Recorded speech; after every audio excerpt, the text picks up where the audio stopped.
Shalom, bien-aimé, j'espère que tu vas bien. Moi, je vais bien par la grâce de Dieu.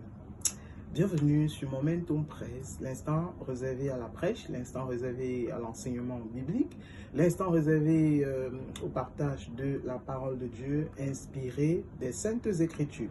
Alors ce jour, toi et moi, on va s'entretenir sur la thématique suivante. Se garder sain et pur dans un monde bruyant reste aligné avec Dieu en 2026. Alors, bien-aimé, tu vis dans une génération où tout est rapide, bruyant, captivant, parfois même interpellateur. Tout attire ton attention. Plus tu discernes Dieu, plus ton cœur est pur, plus tu discernes l'Esprit Saint.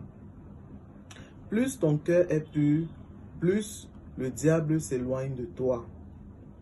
Plus tu te laisses polluer, plus sa voix devient lointaine. J'espère que tu comprends bien ce que je dis, bien-aimé. Alors, le danger du monde actuel, bien-aimé, ouvre bien les yeux, ouvre grand tes yeux.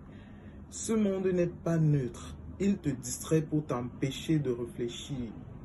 Il te remplit pour t'empêcher de chercher Dieu. Il te fatigue pour t'empêcher de prier. Et le plus dangereux, c'est que il faut lire sa Bible. Le deuxième conseil que j'aimerais te donner, bien-aimé, pour que tu puisses rester pur de manière concrète, il faut créer des moments de silence avec Dieu. C'est ce que moi j'appelle l'intimité avec Dieu et c'est très important. Croyez-moi, je vais vous faire, je vais vous faire une anecdote. Momentum Presse vient de quoi?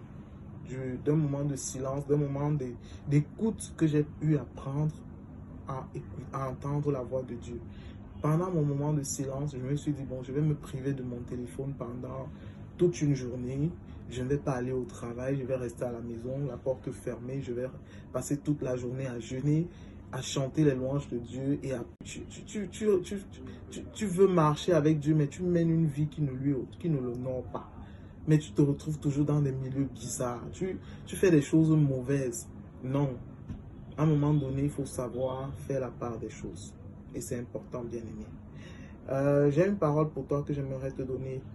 Sois honnête, bien-aimé. Il y a des choses que tu tolères dans ta vie, je sais. Moi, d'ailleurs, je combats beaucoup pour ça. Moi qui suis en train de te parler, je ne suis pas parfait. Je combats tellement pour certaines choses que j'ai souvent eu à tolérer. Des habitudes que tu ne sais pas, que tu sais ne peut être bonnes.